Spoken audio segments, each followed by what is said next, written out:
ফেরাউনের হাত থেকে শিশু মুসাকে বাঁচানোর জন্য ফেরাউনের বিবি একটি বুদ্ধি বের করে। সে ফেরাউনকে বলল, একটি পাত্রে জ্বলন্ত কয়লা নিয়ে আসা হোক আর অন্য একটি পাত্রে সাদা ফুল নিয়ে আসা হোক। যদি সে বুদ্ধিমান হয় তাহলে সে ফুল ধরবে, আর যদি সে বোকা হয় তাহলে আগুনের কয়লা ধরবে। তখন ফেরাউন বলল, ঠিক আছে। একটি পাত্রে জ্বলন্ত লাল কয়লা নিয়ে আসা হলো আর অন্য একটি পাত্রে সাদা ফুল নিয়ে আসা হলো।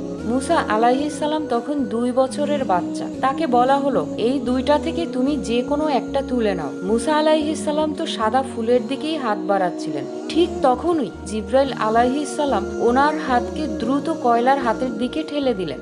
কয়লা নিয়ে মুসা আলাইহিস সালাম সেটা মুখে পুরে দিলেন, যার দাগ ওনার জিহ্বায় মৃত্যুর আগ পর্যন্ত লেগেছিল। ফিরাউন বুঝে গেল এই বাচ্চাটা বোকা, সে তার সাম্রাজ্যকে ধ্বংস করতে পারবে না। তারপর থেকে মুসা আলাইহিস সালাম ফিরাউনের সাম্রাজ্যেই ধীরে ধীরে বড় হতে থাকে।